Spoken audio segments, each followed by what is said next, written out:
Bom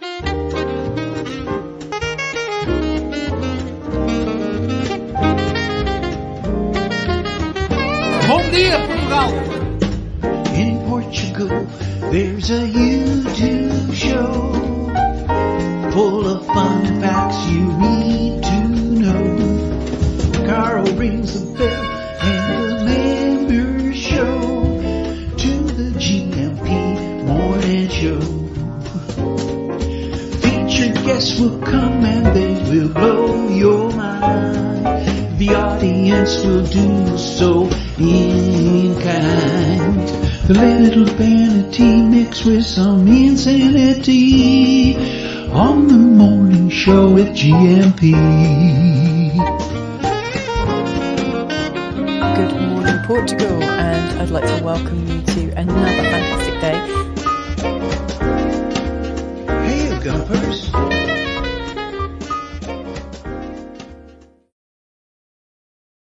Hola, bon dia, Algarve. Munson here with Good Morning Portugal show, a live stream and the podcast. How are you this morning? Well, you know what? I planned to get up at about 6 o'clock this morning to write my Portugal resident column. And you know what? I woke up at about, the alarm did go off at that time for that to happen, in theory. And I went into my little snooze button regime routine. And next thing I knew, it was a little past 8:15. So a little bit frenzied this morning, getting ready for the Good Morning Portugal show. But we're here now, and we're looking forward to having Carl Hyde and Veronica joining us at the American, not in the Algarve, but, well, I'll show you where she is in just a moment. She sent us some fabulous video, and she'll be joining us live because she is a total legend, quite frankly. And we will be able to shout something that many people want to shout when they hear Good Morning Portugal.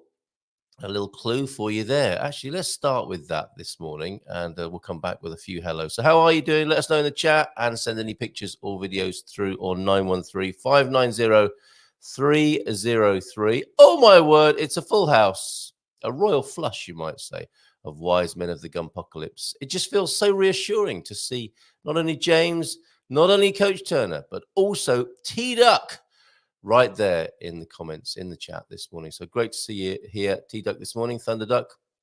Geraldinor also here with the most beautiful pictures sent to me from the Valentine celebrations up there in the north for you and Pam John. Those pictures are lovely. Are they for sharing? The fabulous view from the Pousada. Who doesn't like a nice Pousada first thing in the morning? I wonder what that actually means. We have one of those. Is it traditional for a Portuguese Pousada to have a fabulous view? Because the one that we have here in San Martinho de Porto, well, actually it's in Alfazarão, but it overlooks San Martinho de Porto Bay. Hold on a minute. Ow, it must have been that chili I ate last night. Oh, causing me distress. Sharing, of course. Thank you, John. Barandi here. Also, Badi. Yeah, our Pousada here at El Fazarao looks back over San Martinho de Porto. Pousada, I believe, a general term for a hostel of some sort, a place like a hotel, but more lends itself often more to youth, like a youth hostel experience. However, don't let that Pousada, Sada. Thank you very much, Pousada. But tell me not only how to say it, but what it actually means, if you don't mind. Can you ask your friend ChatGPT, please, James? And we shall find out a little bit more about Pousadas. Thank you very much. Not a Pousada. That doesn't sound at all right, does it? Happy when you put it like that, James. Happy day after Valentine's Day. Mrs. Do Norte and I are celebrating our 36th engagement anniversary here at the amazing palatial Pousada Viana do Castelo Hotel. Lovely. Let's find out more about Pousadas. And apparently also some very helpful information. Shots of vodka are not a good cure for jet lag. Oh, okay. Live and learn. Older and wiser. Maybe. Good morning, people. And good morning, Carl. Good morning to you, Lee. Good to see you, mate. Let's have a quick look at the video from Veronica then. This is quite amazing. Thank you so much. Very thoughtful. Thank you very much. Hi, friends. I'm doing the touristy thing in Hoi An, and I'm doing on the bicycles. How fun is this? Yeah, I feel kind of Taking one of these rickshaws is so much fun, but look at the traffic. Traffic, rules, lights, crosswalks are just a suggestion here. I don't even know if I'd call them a suggestion. Check this out. It's just like, grab your kids, we're coming through. We'd make a little sound, beep, beep, beep, beep. Grab their kids, get out of the way. It's pretty hilarious. Crossing the street's always an adventure as well. Like, seriously, it's walking on the streets or driving around. Always amazing. Had to do it. I know it's touristy, but had to do it. Support the local economy. Hoyan. Did the rickshaw driver really actually do that manually? Beep, beep, beep, beep, beep, beep, beep, beep, beep, beep, beep, beep. It all kind of works, doesn't it? When you're not used to it, it seems a bit scary, but everyone knows how it works there. Same wherever you go in the world, it would seem, right? Bon dia, everyone, from Michael Barton as well. Good morning to you, Michael. How are you this morning? How's everyone doing in Miranda de Corvo after the big celebrations there? Yeah, I imagine it's probably a bit muted all across Portugal this morning, isn't it? Post Carnival. How is it where you are? We're still taking pictures and videos of any Carnival action on 913-590-303. And Peter Bleach, I think you were celebrating last night.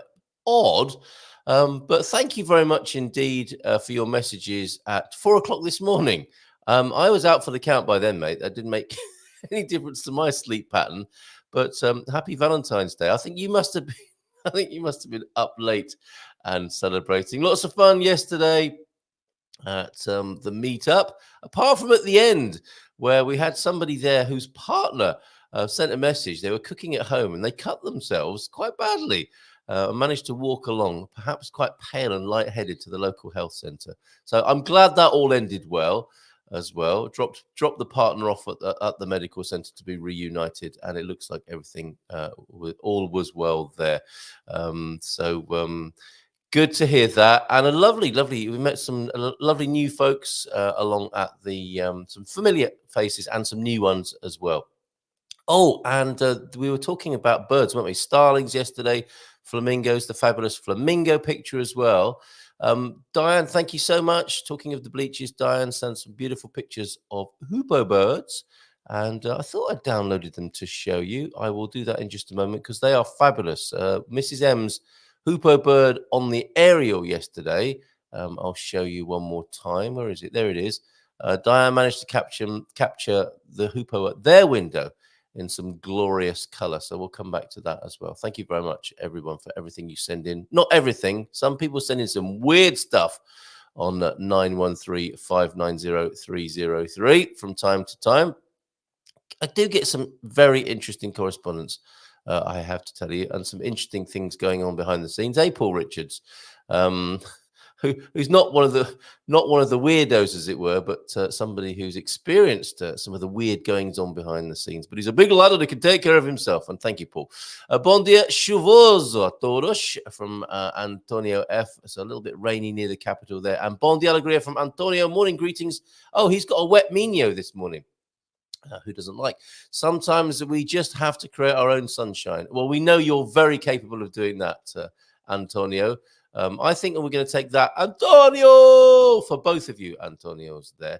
And yes, more talk of posadas from Coach Turner. So let's have a look at the God Squad tip of the day and the message. The first message to come in this morning at 7:54 from James. Bon dia, Gumpers. Feliz quinta todos, como está tudo bem? And a mindful moment.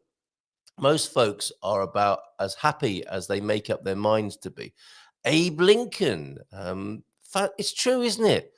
And is it me, or is it in these times that we live in, there seem to be more people giving this sort of advice, or more of these bon mots and ideas being shared?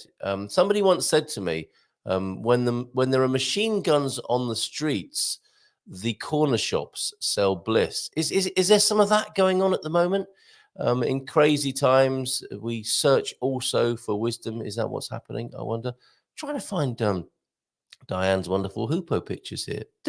Was that part of my dreaming at about 8:20 this morning? I wonder. Where are they then? Let me just see if I can find those. I do appreciate it. Effa, great debut from Effa on when was that? Tuesday. She'll be back as a regular on a monthly basis. So we're good to be talking. We've got quite a few new people wanting to join us on a regular basis who've just been in their debut mode just recently. David Mapley, for example, Paul Reese, who was back yesterday, Effa, Lisa Velagat from the Alpaca Farm, and Colleen Showalter from Portugal, the place as well. So some new faces as well as some of the traditional lineup of the Good Morning Portugal show. No, Diane, where are your pictures that you sent me? That's really weird. Oh, here they are. Okay, I am just saving those now so that you can see. Basically, it looks like this hoopoe bird is flying at Diane through the window. She probably just thought it was Pete in fancy dress, but no, it's a hoopoe bird, which I can show you now, having found that, which is wonderful. Mindful Dan joke to come as well, and some visuals from James this morning, all in on 913-590-303. And did you see that earlier meme? This morning, the 15th, February the 15th is the real holiday because all the chocolate, you can get yourself a chocolate bargain this morning. Clearance at 70%. Look at that one there. Yeah, chocolate at 70% off. Fantastic. Okay, and here's the hoopoe bird then. First of all, on the ground, isn't it? This is what Peter's calling the punk rocker bird. Isn't it beautiful? Oh, look at that plumage, zebra stripes, and a nice little bit of plumage on the bonts as well there. Fantastic. And this is what these two were up to in recent times, erecting a greenhouse, a polytunnel. There you go, polytunnel of love, perhaps they can call that, if they put that up yesterday on Valentine's Day. So nice one. Thank you very much there. Diane, thank you very much for sending those in. And let's get back to the correspondence that came in early this morning. First in was James, and so we had a mindful moment from Abraham Lincoln. Most folks are about as happy as they make their minds up to be. And a mindful dad joke. My friend is so into mindfulness, he calls himself a hippie. And he calls his wife Mrs. Hippie. Oh, my goodness. Where are these coming from, Joe? I know some of these are from your own fertile and febrile imagination, I'm guessing. And your visuals that came in this morning as well. Thank you very much for these. Ah, yes. How many of you meditate? Can you give us a little bit of a straw poll? Any meditators in the chat? Do people like that? Do people try that? And a Trekkie meme as well. Very good. Yeah, any meditators with us? Because if you are, you will understand this visual that was sent in by friend of slug James. Oh, no, you won't, because I've reached my limit. That's how brilliant it is. That was the Marrakesh Express yesterday, according to Peter. Hold on a minute. Let me just try and reload these visuals in from James as well. Ordinarily, I'm doing these things at about 20 past 8 in the morning, but I was pretty much still in bed by that time this morning. It's been a funny old morning, and I suspect when you start late, it kind of continues to be, doesn't it? If you can't find your footing on the day, which it feels like it might be for me this morning. But here's the one for meditators. What I do while meditating, is this familiar to you meditators?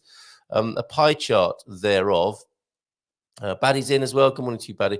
Think about following my breath. Think about thinking. Think about thinking about thinking. Think about not thinking. Think about thinking about not thinking. Think without realizing it. And follow my breath. That tiny little sliver at 1 minute to midnight there. Fantastic, James. Yeah, I think meditators can relate to that. And it's all part of the process, isn't it? A lot of meditators start beating themselves up when that sort of thing goes on. But it just that's so revealing in its own right to be going through that process and how dominant the mind is in our matters. Bush Malta. From Randy this morning. How you doing, mate? Excellent to see you. God Squad tip of the day then. Coach Turner was in at 8:04. And hold on a minute. Let me just get that meditation pie chart off the screen. Did somebody say pie? Because I think I've got a pizza related meme for those of you. If you don't like meditating, that's probably quite a good Venn diagram, isn't it? People who meditate, people who eat pizza, and the crossover in the middle. And then maybe there's people who think about pizza whilst they could be meditating. as well. Bom dia a todos e feliz quinta from the coach. Como estás? Bon, espero. Very good. I see the vocabulary is developing there. Flexing a phrase or two. Thank you, coach. Back to training this afternoon or after a couple of weeks off. Have to take it gently. Now, I continued to do more of that manual work yesterday. Oh, my goodness. Really enjoyed it, I have to say. It was great fun. And isn't it interesting to get off the computer for an extended period and the phone and to be engaged in some manual work? And I said, I related to the retired people yesterday. Go back, stay where you are. It's quite arduous. It involves sweat and labor, this manual work stuff, and the straining of sinew and muscle. But I have to say, I really enjoyed myself. Erecting wardrobes in and out the closet, like you wouldn't believe, for a lot of yesterday, actually. And I went to the meetup to have lunch, like a proper Portuguese working geezer. It was great. God scored tip of the day then. Another simple sitting exercise, sitting, S-I-T, with your feet apart a little. Then put your arms out to the side. For some people, that's just going to be exercise in its own right, just putting your feet apart a little. Put your arms out to the side.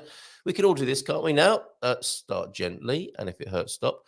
Put your arms out to the side so they're horizontal, and then flap like crazy and see if you get off the ground. Nope. Then slowly twist one way. Oh, okay. As far as you can. Oh, that's a nice stretch. Feeling that one as well, like we did yesterday. That's great. And then twist the other way. Repeat. Mind the hot cup of tea in front of you. Repeat 10 or so times on each side.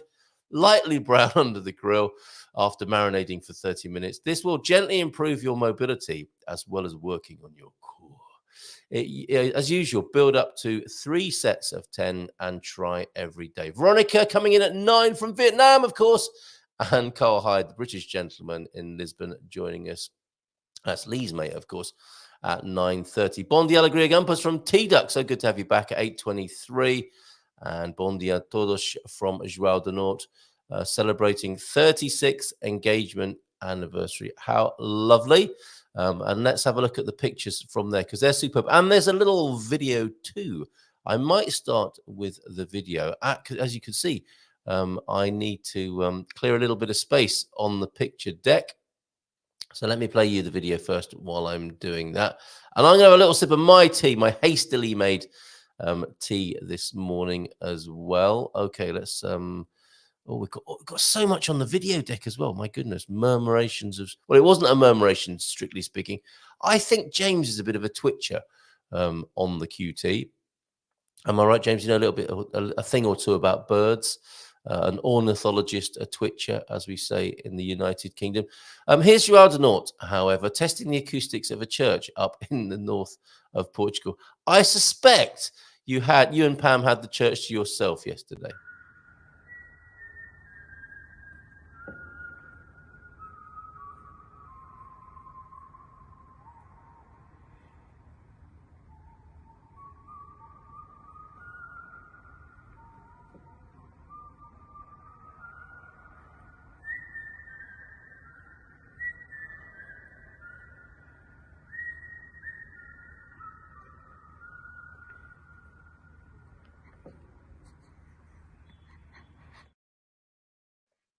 What an absolutely beautiful place. Isn't that extraordinary there? Amazing, John. And you can hold a note whilst you're whistling there. More to come here from John then. We have this incredible view from the Posada. Have we found out more about Posadas yet? I'm still saving all these pictures here. You will love this view. It is quite extraordinary when I show it to you in just a moment. It's the perfect classic European boutique hotel, says John here. Stunning location, just overlooking the chapel on the hilltop. That's a very iconic building, of course, in Viana do Castelo, isn't it? The chapel on the hilltop there. Plus, it's a short walk to an amazing Celtic ruin, Citania Santa Luzia as well. And what a fantastic shot that is. I'll show everyone in just a moment, John, but thank you for sharing these. And from the outside, it does look a little bit like the Shining Hotel, isn't it? You might expect here's Johnny with your coffee at about midday. Where have all those pictures gone? Oh, okay, here they are. These are delightful, John. Thank you very much for sending them in. A little brace of pickies from the Posada in Viana do Castelo. I'll start with the exterior. See what I mean? It's a little bit Shining-esque, isn't it, there? And have we found out yet if Posadas are big hotels on the tops of hills or not yet? That's one of the views, looking out on the ruins.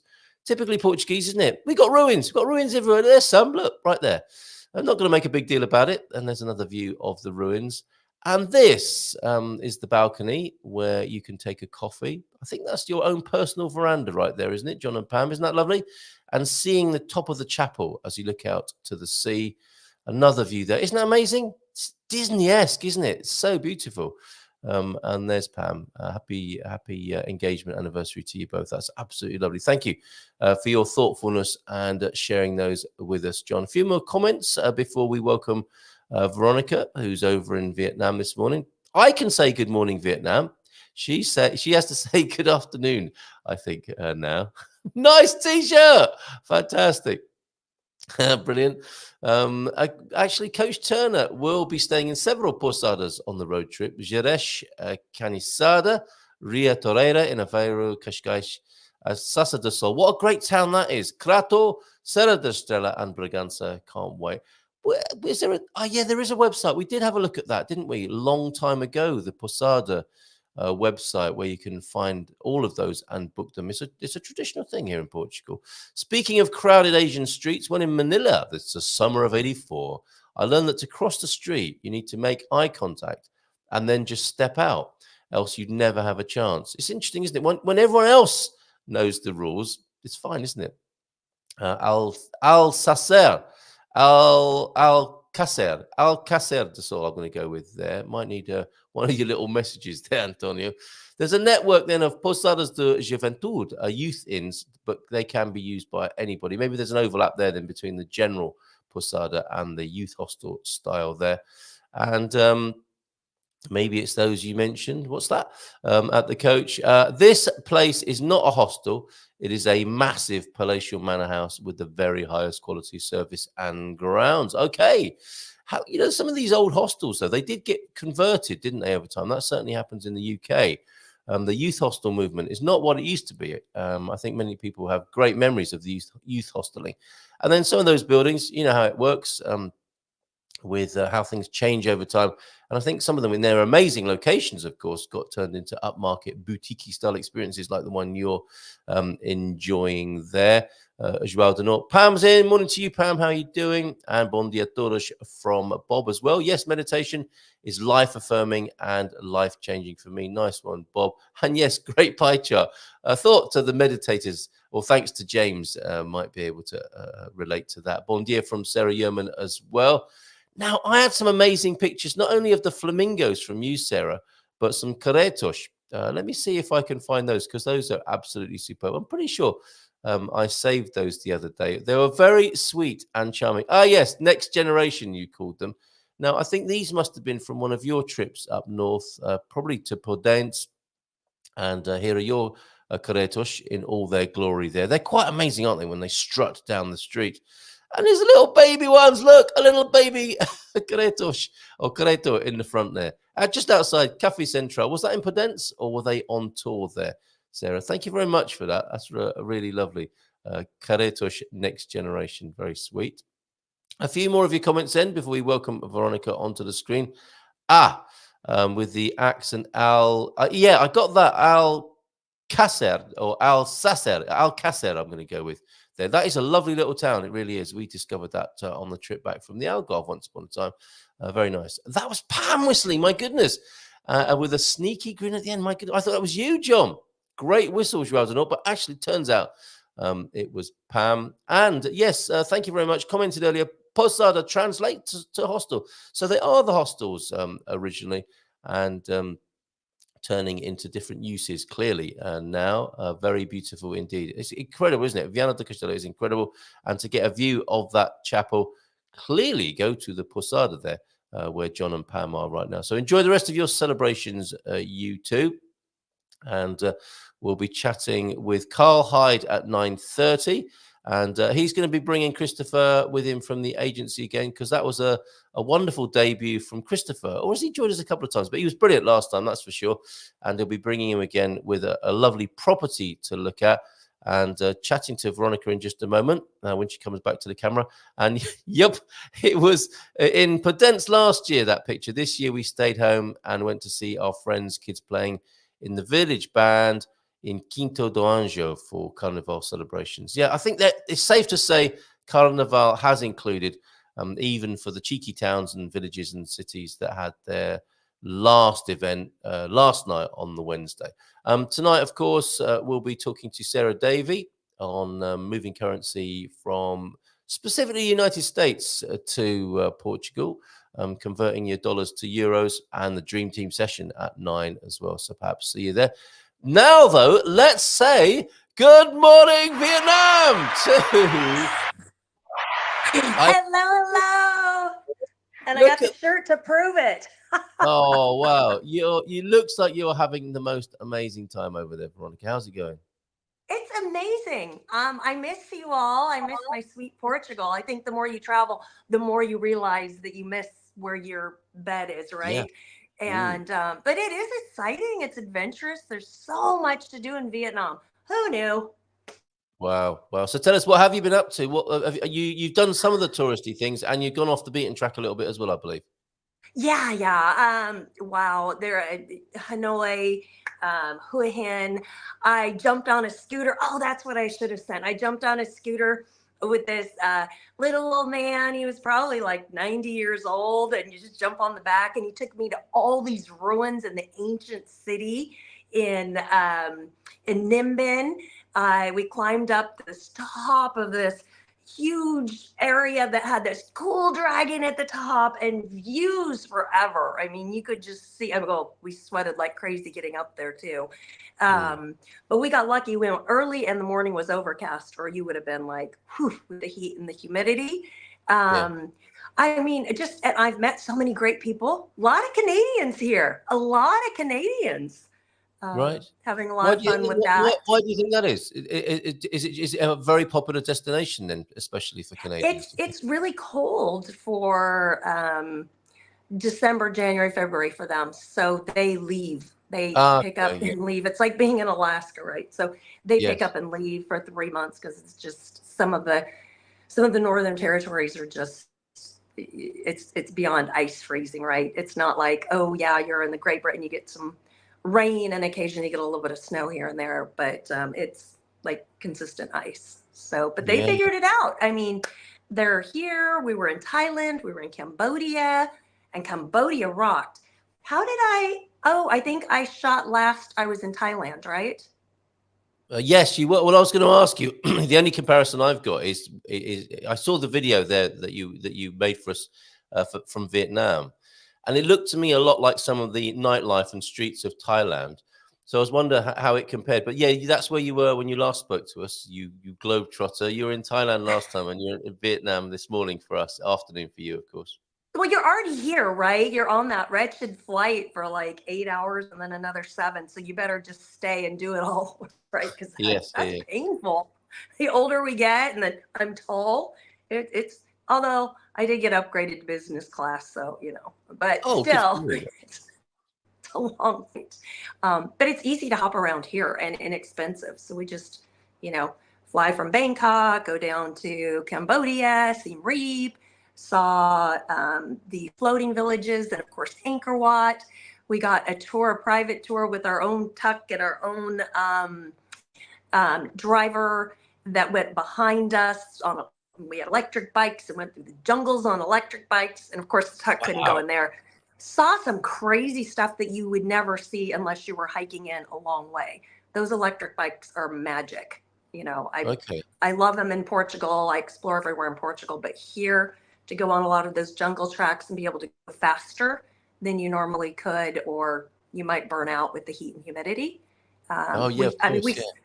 You see stuff that hasn't been excavated, and you're like, oh my gosh, there's so much more. And a lot of the temples were still half excavated. It's just magical. I can go on and on forever. And that's why I made sure to send you a clip. I don't know if you got it, but I sent you a clip I've been reviewing and watching the real estate trends and studies back in Portugal to keep my thumb on what's going there, because Yes.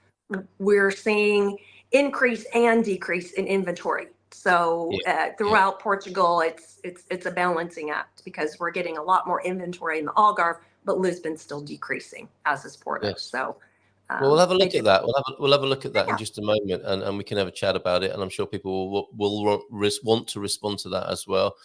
Yeah, and we've had a lot of conversation just recently. One of our most popular videos is about not blaming the foreigners for pushing up the prices. Of course, anyone who buys a property, in a sense, is adding to the growth of the market.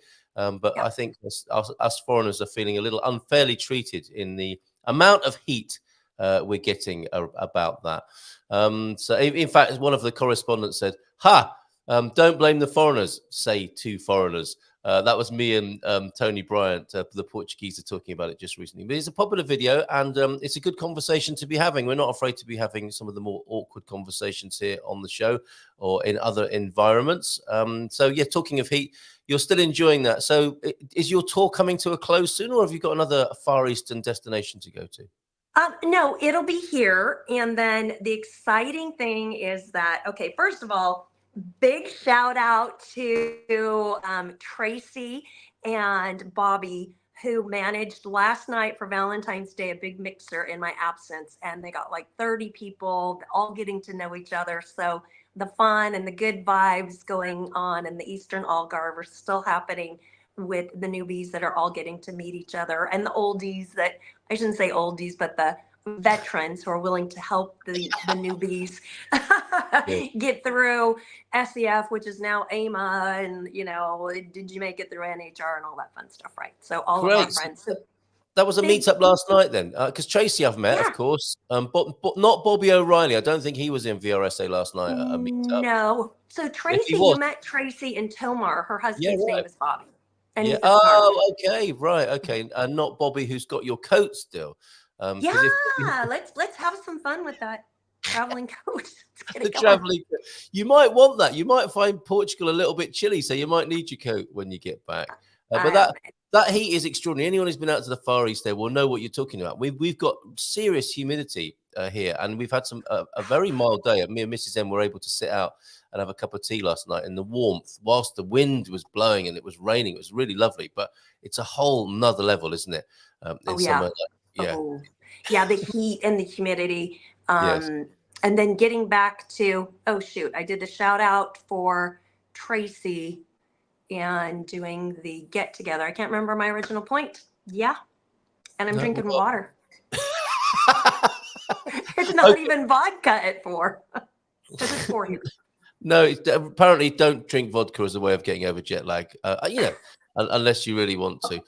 T-Duck has been there and done that, and hasn't got a great report on it for us. Although the vodka industry, I'm sure, will be happy about that. Let's have a look at your property report. Then you're still keeping busy, aren't you? You're working whilst being away clearly and keeping an eye on what's going on. Well, we want to keep our eye on what's happening, what's going on with the market, and then what's happening back home, because we always, of course, try to draw conclusions, even though we tell everybody don't time the market, right? If you love where you're going to buy and it's within your budget, just buy it, live for a full real estate cycle, 10 years, blah, blah, blah, all that stuff. But we still want to know, oh, is it going up? Is it going down? Is it, Yes. So I did wish to put together a good study, and then I put in some other facts of what we were seeing and the areas that we're seeing it in. So I just did it quick. It's on my phone, so it's not perfect. I'm sitting there with Canva trying to like turn things with my itty bitty fingers on my. I didn't bring an iPad or computer, so. Well, good on you. Well, I remember when I was in Thailand, I wrote an article about visiting a spa on the back of a coach, on the back seat of a coach, with a mobile phone like a BlackBerry, and I wrote the entire article and filed it on one of those some of those crazy journeys you make going from one part of Thailand to another. The tour operator says, "Okay, we're getting back on the bus now," and what they don't tell you, you're going to be on the bus for 3 hours in the heat, going from one part of the country to the other. But I managed to write an article in those conditions. So well done you for filing this. Let's have a look now and see what's going on. Yep. let's just check it out. In Portugal rose by 10% in the past year. But in the past, there has been a shortage of properties available on the housing market to meet the existing demand, especially at affordable pricing. So the final stretch of the year of 2023 brought good news. The supply of homes for sale in the fourth quarter of 2023 rose by 10% compared to what was available in the same period of 2022, according to a study by Idealista. So the supply of homes for sale in Portugal rose in 12 district capitals over the last year, including Faro, which is a district most people know as the Algarve. So supply went up in that area. However, on the other hand, there were 7 cities that saw the supply of housing available to buy decrease in this period, which Lisbon's included in. Santarém was the city where supply fell the most at 13.9%, followed by Ponta Delgado, Porto, Lisbon, and Aveiro. And then there's some more on the list. You can look at this little chart. It's in a study by Idealista. So the districts of Portugal are the most important first level administrative subdivisions. So I think that's why sometimes people get Faro confused with the Algarve. Faro is a city just like Los Angeles is a city and a county and a region. You hear Faro or the Algarve, realize when they're speaking in district terms, it's the same thing. So currently, mainland Portugal is divided into 18 districts. It's a good idea to get to know the area you want to move in and what district that is in, or as you're doing your research, cross off districts, and you can get a copy of this map by just doing a Google search and pulling it off of Wikipedia.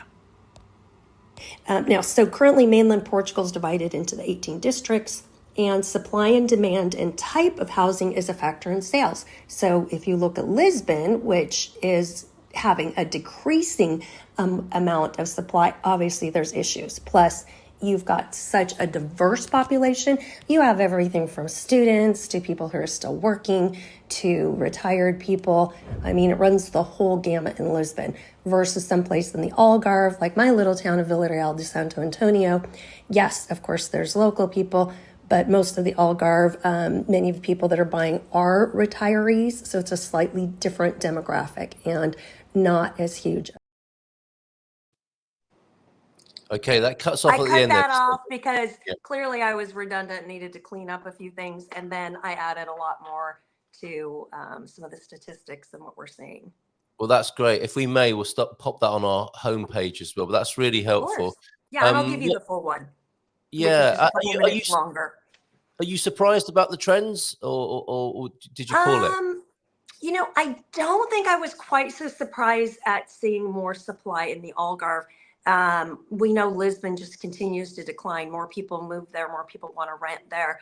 And this is where I kind of go, hey, if you're retired and you can rent anywhere and you don't have a job, maybe go to some of the places with more of a surplus, or buy some places with a surplus than, going to these other places that people really need to live there for their job, or university students, or, take a look at other places. There's so many great places outside of Lisbon and Porto, and I love these areas. But when you look at that chart and look at the places that have a huge surplus, that's where you're going to get a better deal, right? Supply and demand. But if your goal is we have to live in Lisbon, then you have to live in Lisbon. And if it's for a job or school or whatever it is where you've got to be in that location, then, what can you do? But I think that's where you just kind of open up your mind. Because as you travel around Portugal, don't you just go, wow, I could live here, I could live here, I could live here. San Martinho de Porto syndrome. That's what I've called it. It's absolutely what happens.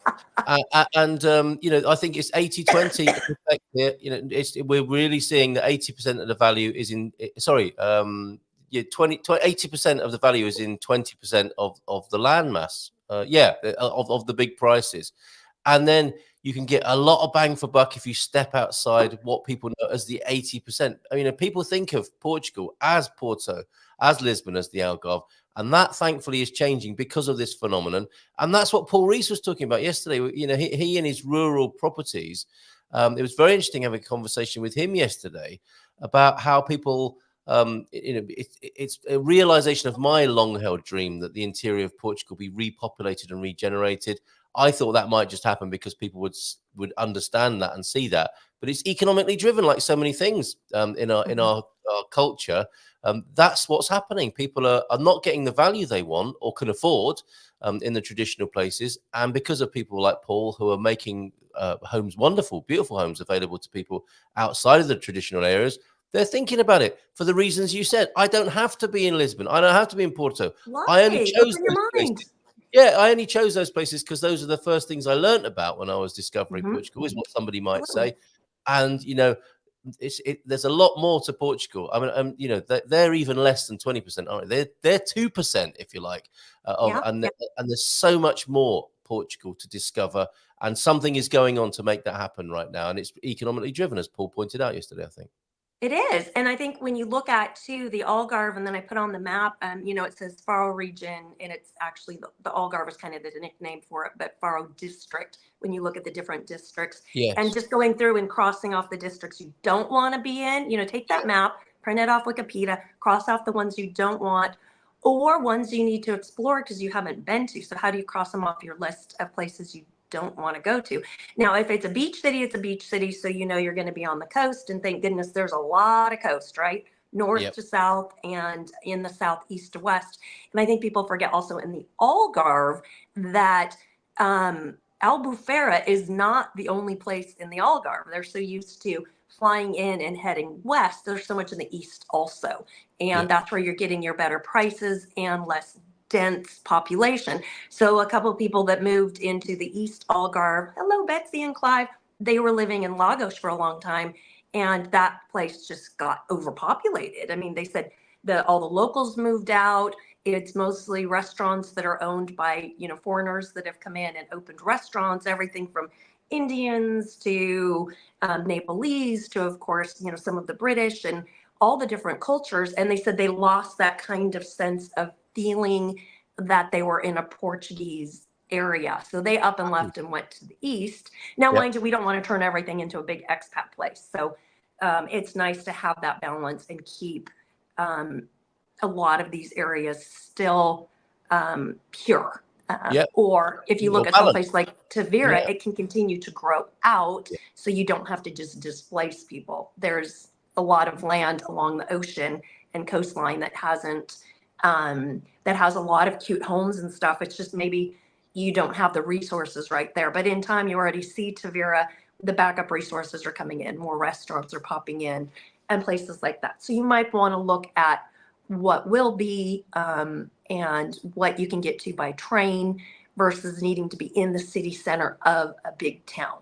Well said. Well said. And I anticipate more videos. I've got another lovely clickbait slide that I've made. I'll wait on that until Carl arrives because I know the three of us enjoy that. Yeah. But these are the sort of videos we want to see, aren't they? Are For insights sure. and profiles of these lesser known places that will be helpful to people. And Absolutely. the POV point of view people, they do some really good street videos of other places that you might like to look at as well as all the shock horror stuff that seems to be circulating at the moment. Garvo just knew years ago, live in the center, closest to the heart of Portugal, is his recommendation. Antonio, funnily enough, as well, Barbosa, that is looking forward to visiting Thailand, Cambodia, and Vietnam for 18 days. How about that, you trendsetters? Speaking on Portugal real estate as an invited speaker of the Asian Real Estate Association of America. How about that? Wow! Congratulations. Yep, and would like to know, how is the weather? I mean, we've said it's hot and sweaty. Have you got any more to say on that, or is that just how it is all the time, do you think, over there, Veronica? I've gotten very lucky. I can open up the window back here. There's been a lot of overcast weather, which my Canadian friends that I made, well, I guess you really can't say that. My Canadian friends that I've become best buddies with, she wants, the sunshine. She's a sun baby. But for me, I'm like, oh, I love the overcast weather because you're not sweating like crazy. And it's been really nice. I mean, in Da Nang, I spent a week and a half in Da Nang, which is great. I looked at it from the grid above on Google and it looked like Miami. And I'm like, I don't know if I'm going to like this, but I had to be somewhere in Tet that had life because everything shuts down, right? The Lunar New Year. So we had, that was just Saturday. So we had 4 New Years this year. We had the one in Spain and Portugal because we watched it across the river. So there was 2. So watched the fireworks in Spain, then Portugal and Villarreal. Then there was Chinese New Year, and now we just had Tet. So had 4. Fantastic. Kind of cool. But so the weather has been great, but I think if he's coming soon, I don't know exactly what date. Hi, Jackie. Okay, that's the other thing I was going to say. So Jackie is the one we're going to the wedding. Okay, so get this. Oh, yeah. Morning, Jacqueline. So so I had my channel just talking about Villarreal. They saw it. They did a lot of really good research and still picked Villarreal. And they came down, bought a place. We all became fast friends.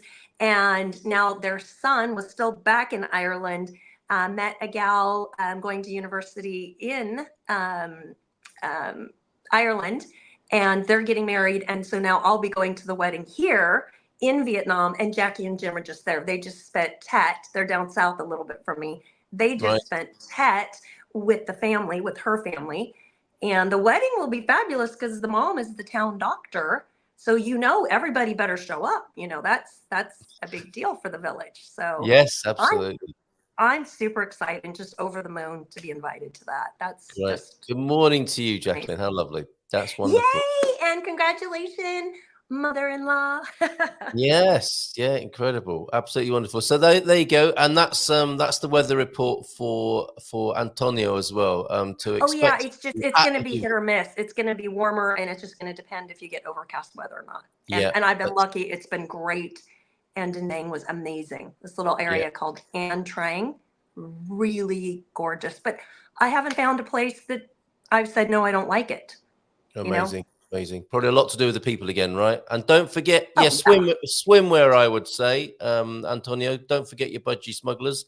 When you're presenting. Not when you're presenting. No. People aren't wearing those here. Wear normal shorts. Seriously? Shorts. Right, okay. Well, I'll make a little note. I'm from California. We used to make fun of people that wore that on the beach. You're not in a swim contest. Come on. Cover up. Cover up. Right. Well, the forecast. Race, here's ahead of Carl's arrival. This is a video that he's taken of his garden, I think, this morning in Lisbon. It's wet in Lisbon, but not as hot as Vietnam. Well, it's bouncing, that's for sure. Not the best start to the day, but what are you going to do?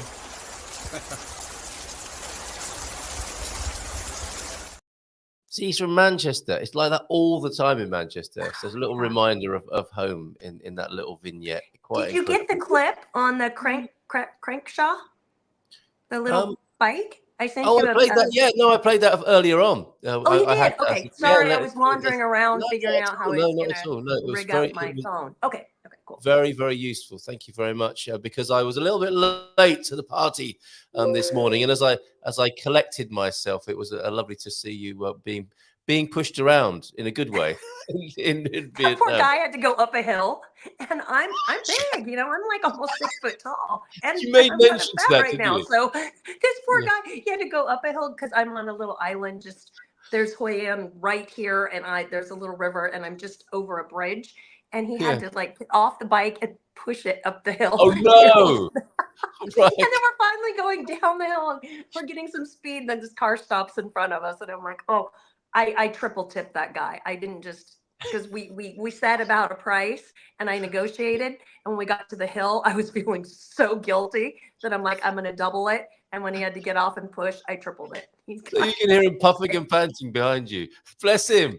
Oh, he won't forget you. I almost got off. I was like, I better get off.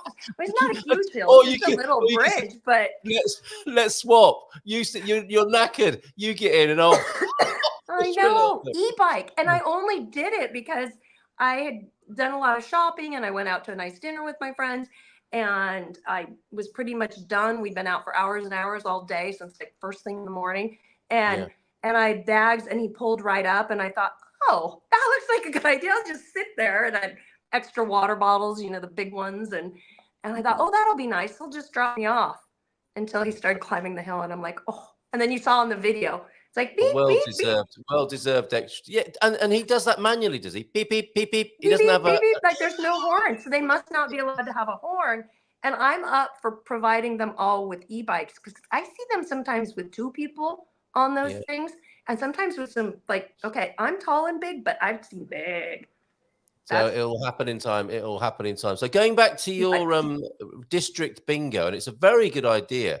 And I love that map of the Yeah, districts of I Portugal. think I so. was reminded as well. Almeria, also another city and district. That's what happens in Mhm. Portugal, isn't it? A lot of places. The district is also the name of the capital city of the district. Right.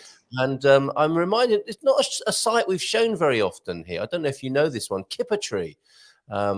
This is a fellow called Darren over in Tomar.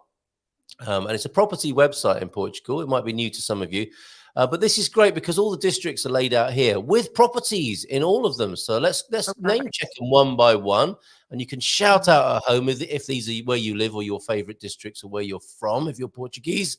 Aveiro, Beja, Braga, Bragança, Castelo Branco. Lovely pictures as well. Coimbra, Évora, Faro, Guarda, Leiria, Lisbon, and Porto Alegre. Also Porto, Santarém, Setúbal, Viana do Castelo, and there's the chapel, of course, that we saw earlier on, Villarreal and Viseu, Madeira and Azores as the autonomous regions as well. So that's a pretty comprehensive look at the districts. And then if you click on any of them there, you can read more and look at more properties. Good job, Kippertree. Kippertree.com, and a little bit of a rundown, I believe. There you go. Yeah, a little bit of description about each of the districts as well. So that's pretty cool. Oh, that's huge. But don't Yeah, forget too that the districts can be huge. They're so essentially true. like states, like in the United States, Yeah, they're like because yeah, there's only 18 in the country. Faro, which is the Algarve, literally end to end, if you only drove it, is about 2 hours. Okay. yeah. So you're talking a lot in the Algarve. Lisbon has so many areas, right? And everything you can think of from small little hidden kind of areas to big one. I mean, there's just, you really got to do your homework. Yep. Yep. When people come in and someone just emailed and said, hey, I'm going to pop by Lisbon and then pop down to the Algarve. It's like, it's a lot. It's like It San is. It is. Francisco and LA. It They're always, regions in the yeah, it States. surprises me whenever I do sort of hesitate a little bit now with the thought of just driving down to the Algarve. It is quite a long way. There's that long bit in the middle, isn't there, going through the Alentejo as well. Suze Well, is and with it us this rains so morning. great. Yeah, I mean, it is a beautiful journey. Allow time. That's the thing, isn't it? Don't be in a hurry in Portugal. Enjoy the journey and stop off at Yeah. lovely little restaurants in Alentejo. I had a lovely outing with Baddy and Son. Another song comes to mind. We had the Marrakesh Express yesterday. Today's show is brought to you by Baddy and Son. The work's never done. There's always something new, which I think is Cat Stevens. I think I'm correct today in that assertion. We hit Tondela, Midóis, and Oliveira do Hospital with a temperature of 24 yesterday here in February in Portugal. Fab food, company, and sites. Fantastic. Great to see you back, Baddy. And thanks, Suze, for that report. Jackie, the humble crafter. Oh, hi. Saying hi, Jacqueline in Vietnam. And to Antonio. No, different Jackie. Yes, I'm looking forward to having a real garden to call my own when I get there. So I'll be grateful of a little rain now and then. Don't worry about that. You'll have rain here in Portugal if recent No, weather not is. in the south. You won't. That's the north. We're always in drought status down south. It's true, isn't it? Now, on that note, I was with some winemakers last Friday night who have a beautiful place in the Alentejo. This is the Malhadinha folks who renovated a wonderful farm there. Have you ever heard of the Estrada d'Agua, Veronica? The water highway. I've heard of the reservoirs by me, but not the Estrada. No. The Estrada d'Agua is an old Portuguese idea, not unlike moving the airport or what's the other thing that's been long in the planning, the high-speed train link or the improvement of the train line. There's also been talk, I think, for some decades now, of moving water from the north to the south using an open pipe or a pipe. We do it in California. We steal from Colorado. I mean, we do you? Does everyone? Do they know that? Yeah, and from Northern California, so there is absolutely no reason not to just funnel it down because it's just like San Francisco. It rains all the time up in the north, and it just goes to the ocean. So you just put it into a big aqueduct. Doesn't even have to be big. You dig a big river, and it goes down. Yeah, it's a bit, you can think of it like, the utilities in a house, couldn't you? What now when a house is built and planned, there'll be a channel for the electricity, a channel for the waterworks, Wi-Fi cable, possibly fiber cable. You could do that with a country, couldn't you? And we've got the railway lines and we've got the motorways. The pipes could follow those journeys, couldn't they? Pretty much. So it's a good idea. And I suspect it will, again, like with all things human, it will be driven by absolute dire necessity. Yeah. And a mixture of that and economics, and they'll probably get round to it when they absolutely have to. Yeah. It'll be cost. I'd never heard of the Estrada d'Agua, but there's a thing for you. No, but I do believe every house should be built, especially in the Algarve with all the sunshine, with solar just built into the roof, not, having to it's just part of the plan that it has solar and you have your own batteries so that you can be self-sustaining with electricity, because electricity costs are so high. And then the underground and every new development just put in a cistern for your watering your plants or around the house, or your your toilets, and then what we say sweet water, the clean water would just be to drink and shower. Everything else would be that cistern water. And outside of your toilet and shower waste going out, there's no reason all that water can't be recycled, goes back into your gardens or outdoor areas, recycled, gets cleaned through the aquifer. It just doesn't seem like it could be that hard. Italy's had cisterns forever. Half of California's got solar now. So it makes complete sense, doesn't it? I guess it's changing the habits of a lifetime, literally. I mean, if you think about how much water was used in the early closets to flush away the things we didn't want. Oh yeah, it's insane now, isn't it? And now you've got dual flush systems. But the fact that we use good water to do that is still crazy to me. When we're throwing away grey water from other parts of the house, it's extraordinary. And we'll have to give our heads a wobble and have a little look at that. One more thing before we are joined by Carl. Oh, Susie's got a comment. We're planning a trip to Aveiro, Porto, Braga, and Ponte Lima, maybe Vienna too, hoping for meetups along the way. How lovely, Suze. And Barandi saying, Aveiro is huge as well. Coimbra to Porto to Visio. It's huge. Oh, huge. The water road is not easy to create, however, the Estrada d'Agua, due to the mountains in between and quite expensive. The Romans were onto it, of course, lots of aqueducts in Portugal. And Óbidos Castle. The Queen wanted one. The Queen, I guess you have to be a sort of royal dictator to have these things built, because the Queen wanted one. No, everybody had them in Rome, and they had, you look at Pompeii, they had double kind of walls that had water going through the walls to heat the rooms. And I mean, it was all there. It was all there. Fiber optic. The Romans had really good fiber optic apparently as well. Now, talking of culture and history and things going on in Portugal, the legend David Mapley has made available to us, and I'm going to pop this on the Portugal Club first and foremost. But this is extraordinary, David, and thank you so much for it. This is the history and culture of Portugal. It's over nearly 40 pages of a digital document with the most incredible information about Portugal. Those of you who like your history and your culture, you'll love this. And he's just branded it up for us, as you can see there. A very kind contribution from David Mapley, the investigator, the fraud investigator from the Algarve, who we had on for the first time a couple of weeks ago. And he's a numbers guy, and they are here, the numbers, the stats, all the vital information about Portugal in 38 digital pages, which I can't wait to get my hands on. And have a look at, and I'm sure other people will too. So that'll be on the Portugal Club later on today. And thanks, David. Hello, David. I had dinner at David's house one evening with my friend. Did you? Okay, he's he's an interesting fella, isn't he, David? And what fascinating work he does as well. Okay, let's bring Carl. Genius. He's one of those genius people. You'd stretch that, would you? I mean, I've only talked to him on the screen here. I've not met him in real life, but he does seem a fascinating fellow, and he's got a bit of a fondness for the old Spanish sherry as well, I believe, which you may have had with your dinner there. Okay, Carl is out of the rain. He's used to it in Manchester, of course. He is waterproof because he grew up in Manchester, but he didn't move here for that. Nice big round of applause.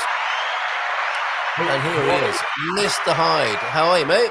I'm good. I'm very well, apart from the miserable weather. it's all good. Yeah. Yeah, that was quite the. It's lovely to see your garden. Oranges there, how fabulous to see oranges. But as you put it, bouncing, I think was the adjective that you used there. So it's bouncing off the floor. Is it in for a while? Do you think the rain in the capital?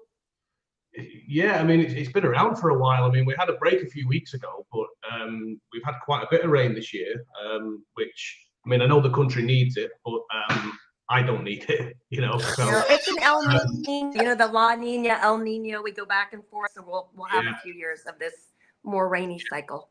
I mean, it really does remind me south. Sorry. Yeah, it really does remind me of being back in Manchester, because that is, you know, I mean, it's permanent grey skies and rain in the north of England. I mean, that's not exaggerating. So it does feel a little like being back there, but yeah, it's going to pass. It's going to pass. Soon. When you describe it like that, I don't know why you moved away. It sounds fabulous. Yeah. I'm not going back. So there we go. Right. So what's new in your world? How are things going? I see you're very busy, posting up a lot of success stories from the front line of real estate in the capital.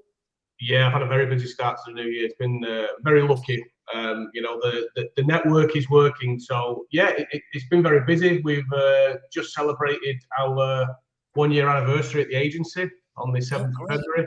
So yeah, we've been around for a year now and going strong, going from strength to strength. So yeah, everything's good. It's getting busier and busier. I think I said this last time I was on. It's definitely you can feel that there's an uptick in the amount of people looking for places. People coming from the US in particular. I think that maybe has something to do with the impending elections and things like that. A few people who are very much, you know, I'm getting out of here before the you know what hits the fan. So yeah.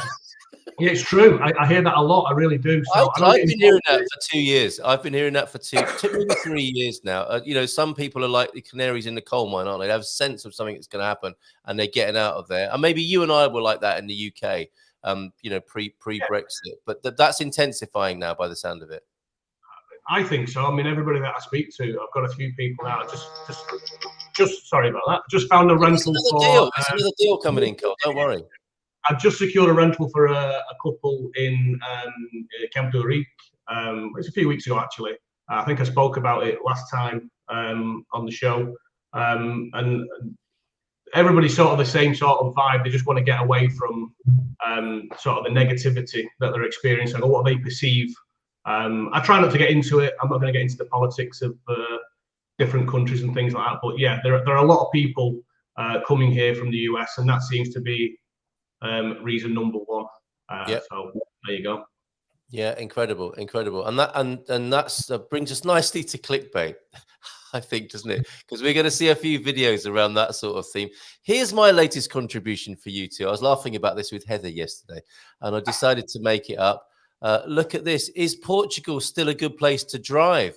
Because I got a flat tire in Portugal. Dreams punctured as the rubber hits the road. Subscribe here. And a slightly concerned looking cockerel there as somebody's absolutely crestfallen because they had a flat tire. And that's the sort of tenuous thing that's going on, isn't it? Is that extrapolation of things that might happen anywhere in the world, and Portugal getting the blame for these sorts of things. So bad morning, Portugal. Our twisted, dark twin brother channel somewhere on the dark web there. Extraordinary. What's that?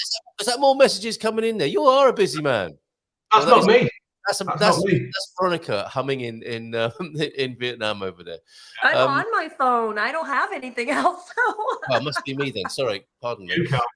Right, and we got Chris is joining us as well. Is he this morning? No, I just said he's meeting the client today, and he was hoping to be on, but that meeting has been pulled forward. So the property that we're going to look at with Christopher is now going to be just with me. So unfortunately, no, but I'm sure he'll be on next time. Yeah. Excellent. It was great fun seeing him, and what a beautiful property that was. Is that sold yet? Yeah. Do we know? I don't think it's sold yet. No, I mean it's a very specific type of place. It's a but beautiful place, amazing. And the one we're going to look at to do today is very nice too, but definitely a different kind of prospect, no doubt. Well, let's have a look at that now. Let's go to it, because this is definitely one I need to keep away from Mrs. M. I've fast forwarded. I've fast forwarded a little bit to the pictures here. I mean, I love that lounge. Isn't that incredible? That great big picture window here. Tell us, whilst I flick through the pictures, tell us a little bit more about it, if you will, Carl. Yeah, so this is actually a property owned by Christopher's uncle.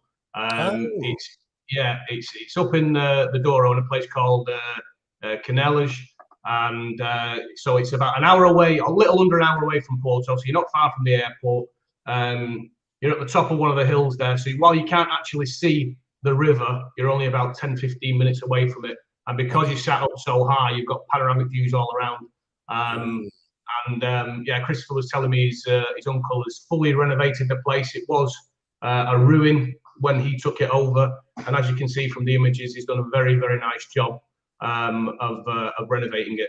3 bedrooms, 2 bathrooms, a little bit of land with it as well, so it's a bit of a quinta. And I believe there are a couple of there's a bit of an outbuilding there that's got the potential to be converted. You know, if you look into that with a local camera. Maybe converted into residential space, which sort of opens it up for Airbnb, you know, with its location, because it's out in the sticks a bit. It's possible you could get the Airbnb license there and use it for income purposes. You know, that area is becoming more and more popular, the Douro Valley. I think he was saying, actually, speaking with Christopher before, the local village does have quite a lot of expats there already, so it's not like you move into the middle of nowhere and you're not going to be able to speak with anyone, not going to be able to converse. There's quite a lot of expats there, but also people who have returned, you know, from the US, Portuguese nationals who have come back and are looking for that quiet life in the country. So yeah, lots of options, beautiful place. I think it's a fantastic price. It's 245,000. I mean, that's crazy. Isn't that great? It is so beautiful and so lovingly renovated. I mean, that you can tell that's an owner renovation, right? Because it's not a standard job where some contractors have come in. There's no penny pinching. There's no penny pinching at all. Speaking with Chris, it's done with love, care, and attention. No doubt about it. With particular detail to the property. So it's like there's a slight curve in that wall there where the stairs go down there. What are we going to do there? And it's not, they haven't stuck a unit in from Leroy Merlin or anything. Each little bit of woodwork has been lovingly made very tastefully done. And absolutely right, tastefully done. So that's going to go in my scrapbook for me and Mrs. M for some inspiration for our dream home. Now, interestingly, that structure on the left, you're not talking about that being rented out as an Airbnb. That's for drying corn. Why not? I go well in Lisbon. Yeah. T0. In a wine cellar. 2,000 a month. You know. That's a T0. You called it for £3,000 a month. Outside the house in Lisbon. That's a corn dryer, isn't it? If I remember rightly, because that was in one of the expat Portugal quizzes we did. Was it for drying corn back in the day? Honestly, I don't know. Christopher knows a lot more about this property than I do. I've sort of the rundown of it this morning. I don't know what that structure is. I would have to check with him. It is a drying room. I think it's a drying room. It's whether it's corn or not that I'm confused about. And you see, it's lifted off the ground, so it would indicate, I think, that it's there for airing something out. You know? Yeah. Maybe expats who've had a few too many. Give them a little bit of airing first thing in the morning. But it's to stop the rats getting into the crops, I think, built up on stone like that. And it's beautifully made, this house, isn't it? From back in the day with all that beautiful granite there. Really, really like this rock home. Solid, beautifully restored. 245,000. That is me and Mrs. M dream home for sure. Did you say that's not the view from the house? That's a view from the locality in these pictures? Yeah, I mean, there is another image there where you can see where the house is situated. So while you can't see the river, you do have panoramic views. So, I mean, some of those are drone shots, but you do have very nice views all around from the property. I mean, obviously, there are no very tall buildings. It's nothing more than 2 stories, you know, from your neighbours. So you can see all around, basically. Absolutely love it. Beautiful. And it's going to be tranquil. I mean, I've not been there myself, but I think it's safe to say it's going to be a pretty peaceful place to live. You know? Yeah, well, it looks like it, doesn't it? Really, really like this one. And as you say, that's on for 263, a little bit over, nearly a half, $263 in dollars, and then in euros. Yep. Tune in tonight, and we'll talk to Sarah Davey about transferring the money for this one. But absolutely love that one. Is he an artist then, the owner? Because there's some lovely artwork in there as well, which presumably won't be sold with the property, but you could perhaps negotiate for it. Look at that. I love the styling. Yeah. Incredible. All right. Well, thank you very much for that. I will put the link to it into the chat. That's with the agency. Can't believe it's a year. That's flown by, hasn't it, Carl? It really has. I mean, I didn't even realize until it sort of went on the group chats, hey, we're a year old today. And I was like, wow, it's been a bit of a roller coaster ride, you know, because last year, I think it's fair to say, was difficult for pretty much everybody in real estate. And so starting a new agency from scratch was a real challenge. But here we are a year later, going strong. Well done. Lots of business coming in, lots of properties being sold. It's all good. So, yeah. Good for you. Good for you.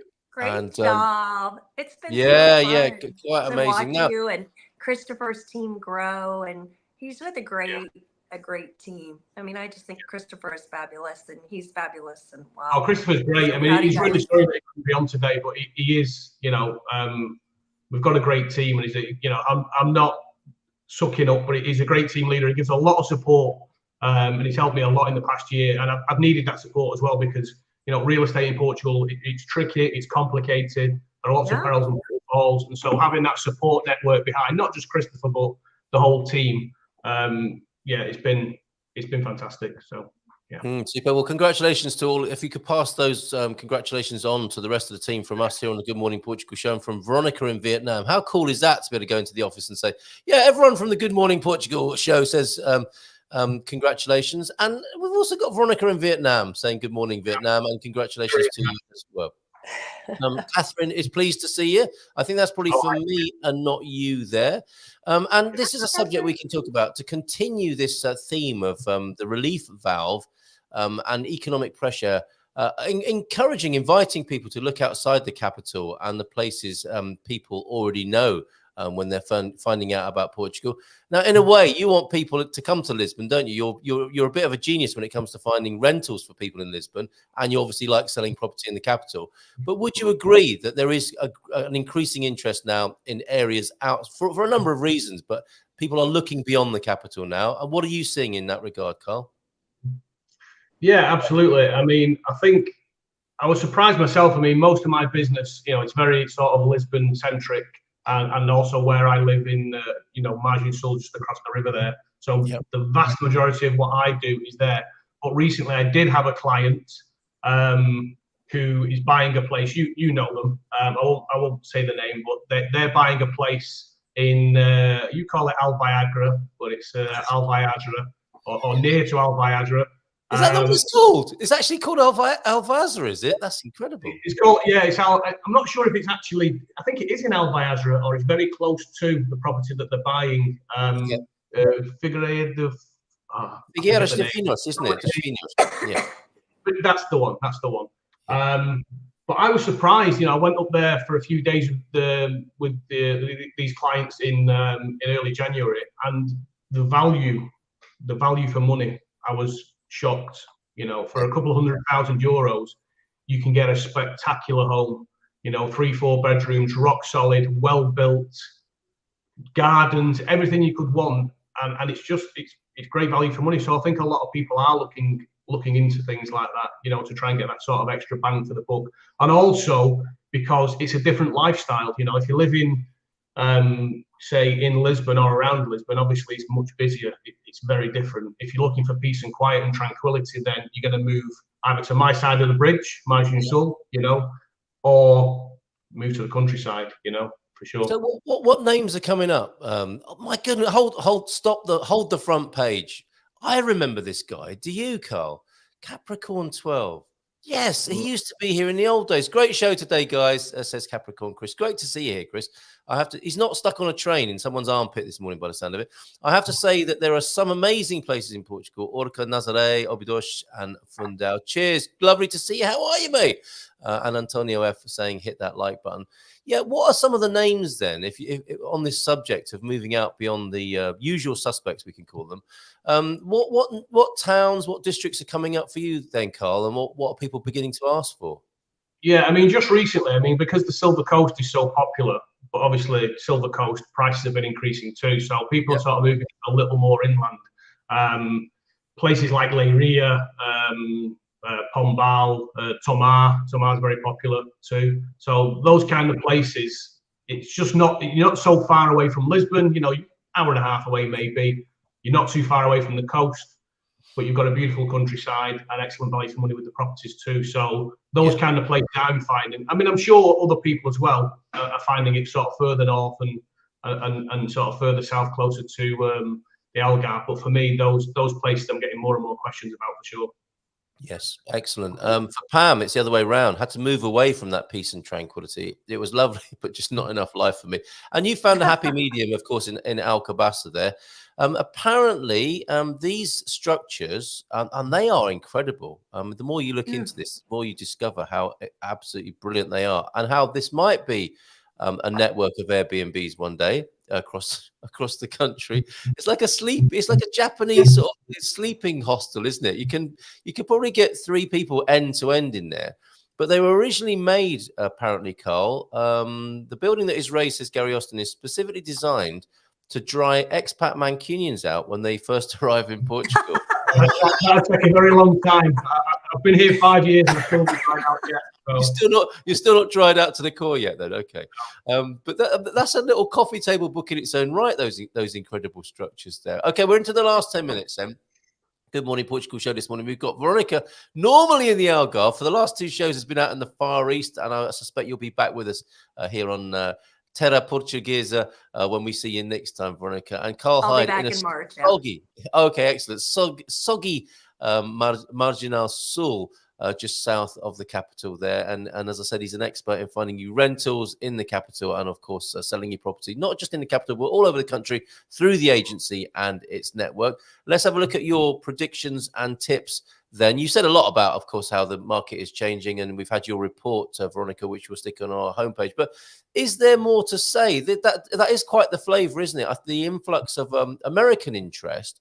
Let's go with a sort of case study then, and we'll start with you, Veronica. Someone panicking, calling you on the phone from America, saying, "I can't take it anymore. I've got to get out of the United States. I want to move to Portugal. How do I begin? How would you help that person, Veronica?"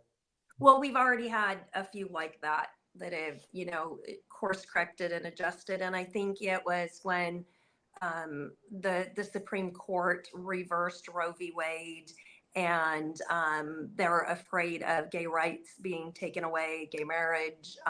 There's a lot of things that people are just going, is this the country that we thought it was? And so I think like any move, it's kind of the same, almost like psychological approach. And you go, okay, why are you leaving?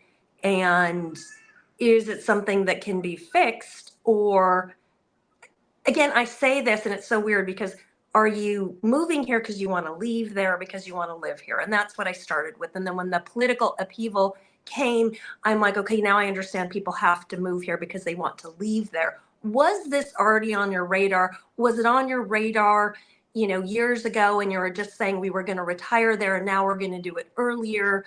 And then with the, skyrocketing prices in both Canada and America, around Vancouver, average place is $2 million.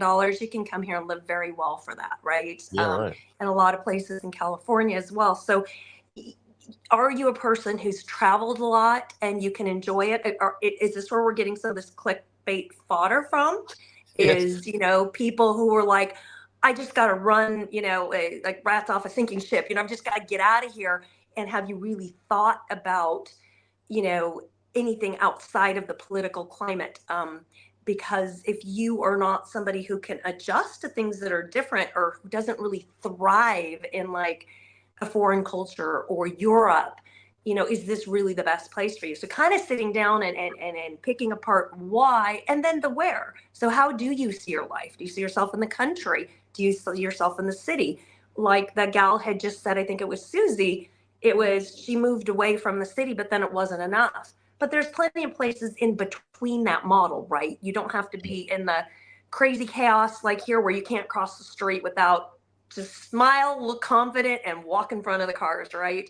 That's Lisbon. Yeah, exactly. It's the same, right? So you don't have to have that, and you don't have to have like there's nobody 50 miles away. There's so many places in between. And to Carl's areas and experience, there are also nice rural places next to, like he says, just across the river, next to Lisbon. So it's a train right away. But even in rural areas, you can find places that have 10 cafes, 20 cafes, 30 cafes. So it's what do you really need? And do you need the beach? Do you need, are you leaving the UK to avoid rain and then you go to an area where it rains all the time? Well, okay, you didn't do your research. So there's a lot of components to it, as well as, finances and all that. So I think that's always my first step when someone reaches out or calls to me. It's kind of the why and how do you see yourself? And I made a little planner and visual planner, like close your eyes. Where do you see yourself? Are you on a beach? Are you in the mountains? Are you, in the middle of Lisbon, dancing in the street, having a party? And it's so important to really visualize that and see yourself in that place. And if you can't, it might not be for you. Europe might not be for you. Maybe it's Mexico. But it's really important to pick that right place and to not do it with a knee-jerk reaction.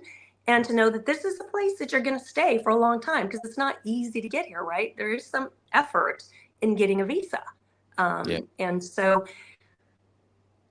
that clickbait thing just hits us so hard, because you're like, well, what were you thinking? I've only had one person move away. And no, actually two. I changed it. And it was because they hadn't really talked it through with their families. And their families were reliant on them and just guilted them into going home to babysit. Wow. So if you didn't suss out these things in advance, or, because there was a senior person who was needing care, and all of those things need to be taken care of before you move, not only to another city, state, but another continent, not just another continent. So I think it was a little question, but there's a big answer. That's brilliant. That is absolutely brilliant and so important, because you're talking about people getting triggered, right? Literally, these events, these political seismic events are moments for people where they get upset, and it might not be. I understand why people want to make that decision in the move, but if it's from that basis, you can be regretting that a long time into the future, can't you? If you don't consider it from a more considered and calm point of view. So really good advice there, Veronica. That's superb. Carl, what would you add to that? Well, I think Veronica said it perfectly, really. But from my point of view, I tend not to go into it as deep with people about their, all of their reasons for moving, like maybe political reasons and things like that. But what I do say to people is, don't just jump in 2 feet first, especially when it comes to whether you're buying or renting. I'm in the business of buying and selling homes for people. And I also do rentals. I'm actually, after the show today, I'm going to meet a family over in Estoril.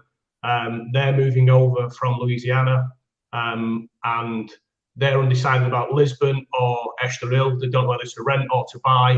And I spoke with them at length this week, and I said, look, you really need to, you're not sure which school your kids are going to go to yet. You really don't want to be thinking about buying, so take your time. You can always just rent a place, and then if the country's not for you, you've not made this huge financial commitment. You've made a financial commitment by coming here. It's not cheap to move to Portugal, all the costs that are involved, but you've not bought a home and paid taxes on that home. So if you are unsure, definitely rent first, even if it's a 1-year rental, you only have to stay there for 8 months, 1 quarter of the lease, give 4 months notice. So it's not that big a commitment. If you move to Lisbon and it's not for you, you think, okay, a smaller city, maybe move up to Porto or something else. You've got all the options open to you then, and you can get acclimatized to the country, get acclimatized to the people, and figure out if it's really a place where you want to spend, maybe not not only the rest of your life, but maybe even just a significant portion of your life. So, just sort of tread carefully. That's what I would say. Great advice from both of you. And of course, you can come to Portugal from North America on a 90-day travel visa, can't you? Instead of, just getting straight into making a massive life change. And maybe it will be a beautiful place to come and recover from a shock of that kind. If you feel like your country, and Carl and I perhaps have similar feelings about the UK. you know, we're kind of glad to be out of it, maybe from what we see. I've got to say, I didn't take my own advice, by the way. I had a bad day at work, came home, said to my wife, we're going. We're not going in 5 years. We're going now. 9 months later, I bought a place. You know, so I didn't take my own advice, but from experience, I can tell. Wait. You just said in 5 years we're not doing it. So you were already planning. Yeah. Well, that's it. Yeah, I've been here a lot. There's a big little sentence, big meaning. Yeah. I did know the place. My wife's got family here, so it is very different. But we did take the plunge of just buying a place, you know, and it happened very quickly. But yeah. That's very interesting. That's what we did as well, because I'd been planning to come to Portugal since 2007. And then in 2017, redundancy, you know, it was like, it's now, you know, the plan was there, but this was the moment to push the button when I got made redundant. Looked at Louis, so, you know, after that news, why don't we do it? And you just kind of know, don't you? If the planning's in the background and you know when the time has come to push the button, but it's the planning, isn't it? It's the planning bit that I think you were talking about. That's the other side of it as well. Me too. Yeah. Sometimes you never make the move because it's always 5 years away. So that's the other side of the argument, isn't it? We're going to go one day, and one day never comes. So that's the other side. Like sometimes you just got to take the leap, you know? Yeah, very or good. You Some get comments pushed. coming in You about get pushed out of the nest. Like you got pushed out of the nest. You said made redundant. You were pushed out of the nest. You got angry. You were pushed out of the nest. I was done too, and my company was cutting their commission, and the prices had just skyrocketed in California. Same thing. It's like, okay, this is the push. We're not doing it in 2 or 3 or 4 years. It's now.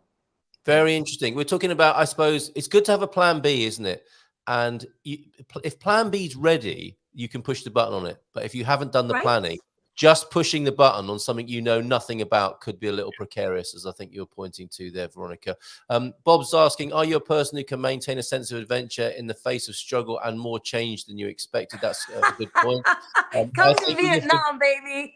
I think living in another culture and learning from it makes us better people. There's that angle as well from Suze, but it's not for everyone. If you're set in your ways, at first sight, we might have considered buying our first spot, lived there a winter while renting, and found out the sun never reached the house. Good information. Glad we could leave in a sun and in a sunny spot now. And Pam, I think a fair proportion of the people moving here now won't stay long term. It's still an adventure, though, and it doesn't have to be forever. And as I said, you can come and visit for 90 days on a tourist visa, and you can recover from those shocks. If you just need a change is as good as a rest. Come to Portugal for a rest, even if it's not going to be for the rest of your life. But I think I disagree with that comment, because I think a lot of people that planned have stayed here. I've seen a lot of people stay here and thrive. I mean, literally hundreds and hundreds have emailed through my channel, and you see how many emailed through yours, and 400 or 500 have filled out surveys and deep in-depth surveys on where they want to live, how they want to live, and I've only seen 2 go home. Yep, incredible. And that was family issues that just weren't planned out well. They didn't go through me, so. Yeah, very good. That's why you should rent when moving, because you might not like the place, area, or the people. Later on, you can move again. And I think there's quite a universal agreement on that, unless it's love at first sight and you really know. The 12-month base camp in Portugal is a great idea. We didn't plan at all, says the Yerman team. We thought we were helping our son move, and it worked. That's great, isn't it? Helping someone else move. Like, actually, quite like it ourselves here. We'll stay. Brilliant, Sarah. Thank you very much. So they went with them? Yeah. Isn't that wonderful? The serendipitous move to Portugal helped someone else to do it, and that's worked out just beautifully there in Setúbal. Thank you both. Sorry to keep you for those extra couple of minutes, but that was quite an important little segment there, which I will create a clickbaity title for and a picture of someone freaking out in front of an American flag. Thank you. Thank you very much for that. Yes, thanks so much. Have a great day. So, have a wonderful day in the capital, Carl, and enjoy the rest of your holiday in Vietnam. Veronica, nice big round of applause for you. And we'll end with 3 minutes of fire. Let's change the mood. Let's have a cleansing ritual. This is from, I think, Algarve, the day after Carnival. It's only 3 seconds of fire. So chuck any bad thoughts into that fire and let it go. And we'll see you tomorrow with Bobby O'Reilly. A bit of Feel Good Friday fun tomorrow. See you then, folks. Thanks, Carl. Thanks, Veronica. Thanks, everybody. Take care and bye for now.